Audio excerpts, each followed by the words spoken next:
Hey folks, Pat here from DNS, and this Madison area fishing report is current as of Friday, January 24th. Well, we've been super busy here again this morning, so hopefully I can knock this report out. Before I do, I want to stress that this report is for current conditions as of today's date. Many factors can cause ice conditions to vary, so please be careful no matter where you fish. For up-to-date ice conditions, please feel free to call the shop at 608-241-4225, and we can tell you what we're hearing around town, or if you run into some sketchy ice yourself, call the shop and let us know, or post in the comments below. Just a couple of things to go over here quick. Drinking with Scissors is an event hosted by Black Earth Angling Company at the Muska Lounge, which is an awesome fishing themed bar over there in Monona. This is just a great social fly tying event, but you don't have to tie flies. You can see it was well attended here. You don't have to tie flies. I bet half the people there aren't tying flies, just watching and hanging out, socializing. It's cool. And yeah, there was a fun event this last Wednesday. The next one is February 19th. So I'll be reminding folks of that. The Yahara Fishing Club has their Kids Fishing Day this Saturday, the 25th. So again, I've been talking about this for weeks, but Brittingham Park, down there by the shelter near West Wash, take a kid down there. Anybody under 12 walks away with a free fishing rod and reel. They got a lunch of hot dogs, and I think it's hot cocoa they're going to be having there. And experts on hand from the club. We donate bait to this event because it's so awesome. And your holes are drilled, and yeah, just go down there and get a kid into ice fishing. It should be beautiful weather. So yeah, looking forward to that. And then also speaking of the Yahara Fishing Club, I do have raffle tickets here at the shop for their raffle, which will be during the Fishing Expo in March. So come down and you can win some awesome prizes. Of course, we also donate prizes to that event because the Yahara Fishing Club is a great group, and I hope you can support them too. The Kicker Cup, their qualifying series, event 2 is happening on Sunday on Fox Lake. They've had a great crappie bite over there. Of course, these bags that they do are usually like 5 bluegill, 5 crappie or something like that. But yeah, it's crappie, bluegill, perch, get to 10 fish. So should be interesting. I don't think the crappie will be hard to find, but bluegill, perch, maybe. So anyway, if you think you got what it takes, sign up. You can just look them up, the Kicker Cup on Facebook here and sign up. You have till Saturday at 6 p.m. it looks like. So yeah, compete against the best of the best out there. Those folks do a great job. We have had some incidences around town where some folks have gone through the ice recently. So there was one on Monona, I think that was Tuesday. This is a screen capture from the woman who, so this was by the MG, people hear this stuff and they kind of freak out. This was by the MG&E discharge where there's open water. You can see this is right before she went through. She was wandering around out there, not great, not a great idea, obviously, to be doing that. And she went through, she was able to get out pretty easily. It sounded like they used a surfboard or something that was on the shore to get her out. So anyway, I'm glad she made it out. The one I get a lot of questions about is there was a person that fell through the lake here on Mendota near Picnic Point. So last week I was talking about a guy who went through with an Argo, and I actually talked to him. It's a very interesting story. He was totally fine, but somebody on shore called the rescue folks. So anyway, that all worked out. But this was a UW student or something. I think they walked off the Union, said they were just going for a walk. You can read the story online anywhere you look there. But the really very interesting, crazy footage actually is this. If you go to the UW Madison or UW Police Department, they posted drone footage of the rescue, and it's pretty crazy. So there's a heave that's going off Picnic Point. If you don't know where Picnic Point is, it's down here on the south end of Lake Mendota. And there's a heave that's going east out of there. And apparently this guy walked onto it, not knowing what was going on. But if I can kind of zoom out here before the drone gets too close, you can kind of see there's the heave or the crack. It's an expansion crack, not really a heave. But then there's a little corner triangle of open water. Anyway, he wandered onto that and went through. And I mean, it's really cool footage to watch. Maybe I'll repost it or something. But you can see the rescue folks coming in to get him. Not there, but there. You can see the rescue folks coming in to get him. And it turns out this water isn't even up to your chest, so it must be right off Picnic. And anyway, the point is, be careful. And if you see sketchy ice like a heave or a crack, be especially careful. And it looks like the snow covered some of this ice up. So it can be tricky when you get snow blowing around out there. So anyway, that's going to be kind of the theme of the report here that we have plenty of ice out there, but there are still spots to look out for. The U.S. Angling group is hosting the World Ice Fishing Championships in Grand Rapids, Michigan. So this is really the best of the best in the world. Yeah, there are a few guys from Madison here that have competed on the world stage, actually won gold. But I think I heard that this is only the third time this is going to be hosted here in the United States. So that should be pretty cool. And this is a team trial thing where you got to be selected from the very best in the country to be on the U.S. team. Here's some photos. I think last year they were in Mongolia, which is crazy, up in the mountains, and fishing for roaches, which are like a big shiner. Anyway, super cool, super nerdy, but I like nerdy things. So there you go.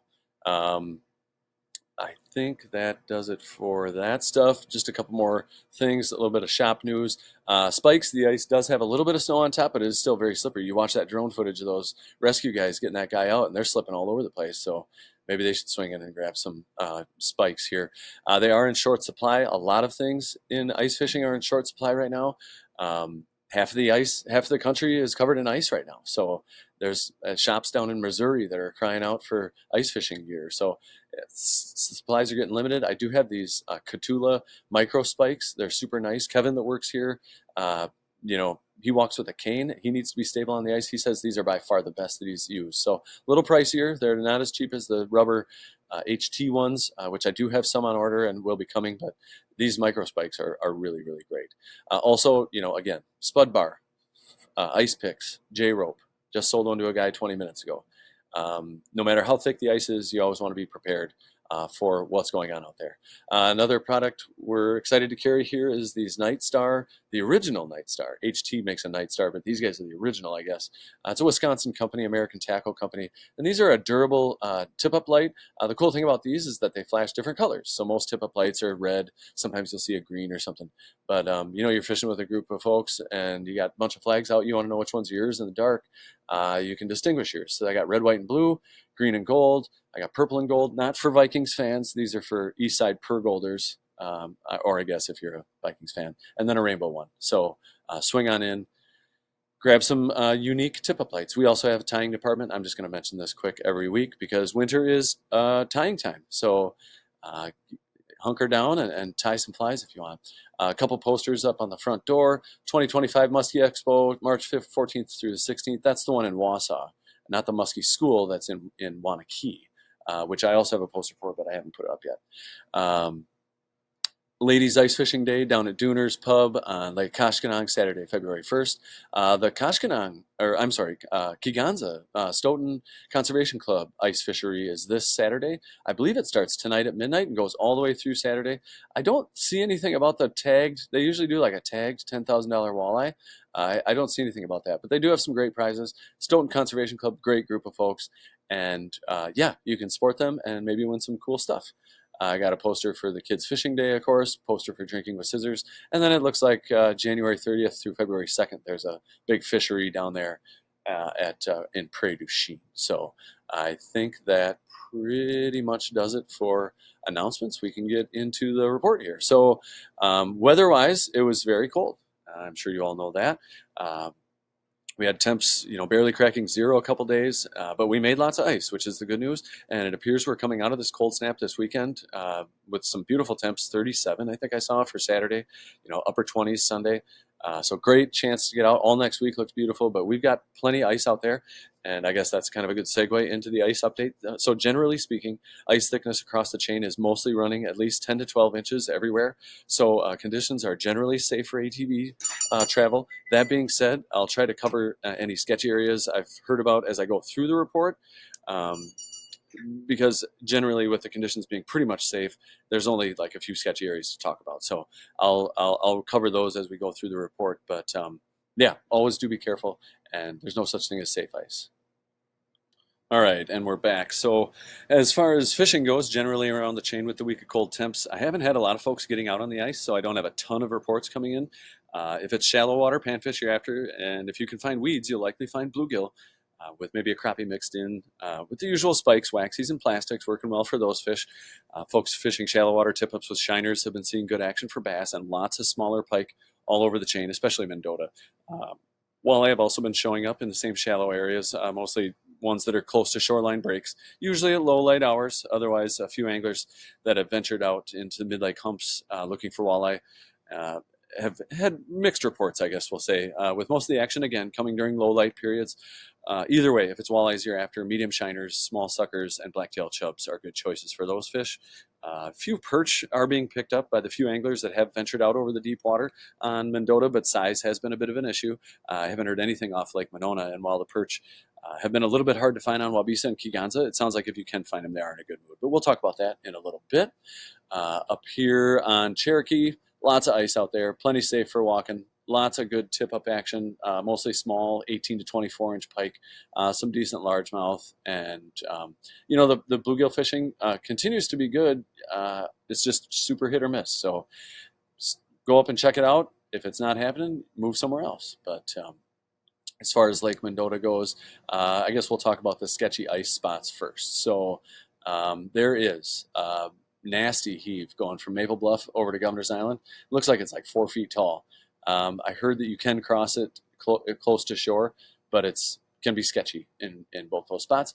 There's a big crack going from Governor's Island west over to the state park, and that they do have some boards across it. And it got worse on Wednesday, I guess. And so they have some boards across, and you can get across, but do be careful there. There is still a nasty crack heading from this point off Mendota County Park, kind of west. And I think they are getting across it. I know they were getting across close to shore. Do be careful down there. Obviously, where that young guy went through off Picnic Point over here, there's some kind of heave. I'm not exactly sure the details. It sounds like a heave or an expansion crack. Sketchy ice either way. Definitely close to Picnic Point. So do be careful around there. Otherwise, I don't know of any other sketchy ice around town. If you do know of anything on Mendota or any other lakes, again, post in the comments below. Otherwise, as far as fishing goes, North Bay's had some mostly small pike and walleyes to be found up there. Sounds like they've been getting some perch out here in the West Basin. It sounds like scattered fish, but if you can find them, they are in a pretty good mood. Not a lot for size, but they are getting fish. But again, I've only had a few folks that have even been out onto the ice so far this year. So heard about some walleyes and pike down here in University Bay. I haven't heard much in the way of panfish, so not sure what's going on there. But weeds have been a problem. Like up here in Morner Bay, it's just all sand, and other places too. Very common theme this year is that there hasn't been a lot of weeds, and that makes it tough to find panfish. So, like I said in the intro, if you can find weeds, you'll likely find panfish and some good pike and walleye action along the city shoreline too. Otherwise, kind of the same thing down on Monona. I don't know of any sketchy ice down there, but do be careful around areas like where the Yahara River dumps in, the MG&E discharge down here where that woman went through. But that is all blocked off with snow fences and stuff. She walked down from shore, and I didn't think made a very good choice there. Some years you hear about some sketchy ice over here, off Winnequa and Wildhaven area, like the rock pile. I haven't heard of any yet, but use caution there. Otherwise, yeah, Monona's got 10 to 12 inches. Same thing on Mendota. I don't know if I said that, but 10 to 12 inches pretty much everywhere you go. Safe for ATV travel outside of the areas where I said. Yeah, and it sounds like there's some heaves and some weird ice down here by the Monona Terrace, so do be careful there, I guess. Otherwise, Monona Bay, full of bluegills. They've still been getting some good fish down there.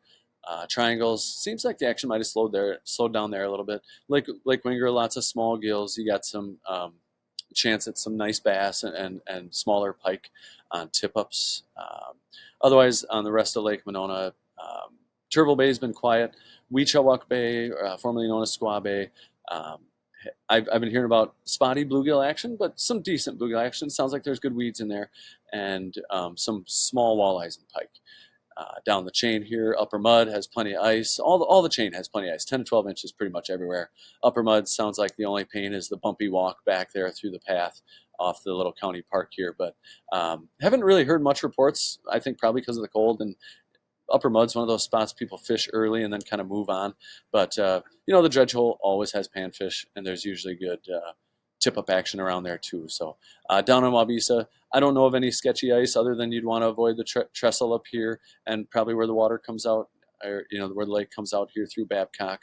Otherwise, yeah, plenty of ice. Folks running around on ATVs. Lake Farm sounds like it's been pretty quiet on the north end of the lake. There's something going on down here on the south end. I see a bunch of shacks. I heard there wasn't any weeds, but I don't know if there's a bluegill bite, but there's something going on down there. I don't know what. But I have heard rumors that it's a bluegill bite. Bible camp up to Babcock, those breaks out here, great area for walleyes. But I haven't really heard that much in the way of walleyes. So we will see how that goes. And Wabisa perch roaming around out here in the basin. If you can find them, it sounds like they're in a good mood. Sounds like fatheads, like rosy reds or crappie fatheads, have been a good option for those fish. But of course, spikes and waxies work too. Down at Kegonsa, same deal down there. Going to be a fishery down there tonight and tomorrow. Should be pretty crazy. Lots of traffic. But perch out in the main basin have been spotty. Heard about some bluegills in the weeds on the south end. And, the area along the state park over here is usually good for some walleyes. Otherwise, down on Lake Koshkonong, there are, it sounds like some, plenty safe for ATV travel, UTV travel. They can drive out on that lake. Sounds like some heaves and expansion cracks down here on the south end to look out for. But otherwise, north end sounds like they're getting some crappies and walleyes cruising around out there. Beaver Dam Lake, I think the bite slowed over there a little bit, but folks are still getting fish, some walleye and crappie. I don't know where Fox Lake is in the map. I'm not going to try to find it now, but Fox Lake has a decent crappie bite going on for the last several weeks. Devil's Lake, the trout bite up there, sounds like it's been good. Sounds like lots of folks have been up there too. Otherwise, backwaters of the Wisconsin River are all good to go. Do be careful of springs, though. You can sometimes run into some thin ice that way. Same thing over on the Mississippi. Backwaters over here are all safe for travel, but do be careful of springs, the main river, Genoa and Stoddard, and all the spots, DeSoto, up and down the river have been good. Getting some good perch out there, it sounds like. Like I said, the river is doing well. The main river, not much people fishing that. Lake Wisconsin, sounds like there have been some good crappie action out of Moon Valley. I haven't heard anything for walleyes yet, but a lot of your shallow bays have had continued good panfish action. Otherwise, as you move up the river, obviously nothing much going on in the river itself. Castle Rock and Peatwell have had some good walleye action and walleye and crappie action on Peatwell. So there's that. Otherwise, over to Milwaukee, we've got the steelhead are up in the Milwaukee River and the tributaries. I've been hearing about some fish in there, but they're hard to get. So you got capped over. It's been very cold. A lot of the rivers capped over. You might find some fishable water where there's current, but this next week it's going to warm up in the 40s, and that should give you some good opportunities. I know they are fishing the harbors out here and the lagoons at behind Summerfest there, and getting some steelhead and brown trout and stuff over there. So there's always that option. But otherwise, as far as fly fishing goes, for our Happy Fly Day feature, I'm just going to keep talking about the same stuff because this is what's working right now. Not much changing. Little nymphs, midge nymphs, beadhead woolly buggers. You want to get down. The name of the game this time of year is slow and low. So find yourself some deep pools, run stuff through it slow. Maybe a woolly bugger with one of these for a dropper, or a pink squirrel. Really all you need in the wintertime is a pink squirrel. But some folks like to challenge themselves with some other things. But maybe run a pink squirrel with a midge nymph find it. I used to do that, and works great. So yeah, swing by the shop. We got all these flies ready to roll. Otherwise, as far as fishing actually goes, again, it's been so cold, I haven't really heard much. Your guides are icing up, and really, if it's below 20 degrees, you shouldn't even really be fishing for trout. But this time of year, Saturday's gonna be warm, and then we got a good forecast ahead. Even though it's gonna be warmer this time of year, trout tend to run on bankers hours or ultra bankers hours. So the bite is usually best between 10 and 2, but more accurately between 11 and 1. Like on a day when it's 30 degrees, 11 to 1 is going to be your time frame there. But yeah, all the nymphs I mentioned work great for flies. Otherwise, on the spinning gear side of things, remember slow and low. So things that work well is that maybe a husky jerk, or maybe like a Rapala countdown. Get down there deep, work it slow. Tube jigs are great, easy to work slow. And otherwise, yeah, the flies that I mentioned, run those through your your deeper runs. That pretty much does it for the report. Again, running a little long here, but we've got a lot to talk about this time of year. So I appreciate you hanging in there. Do feel free to call the shop at 608-241-4225 if you have any questions or want us to expand on anything. Do be safe out there. Watch out for expansion cracks. But like I said, we've got a lot of ice, so we're in a good spot right now. I'm excited for the rest of the season. And yes, post your comments and catches below. We will talk to you next week. Thanks so much.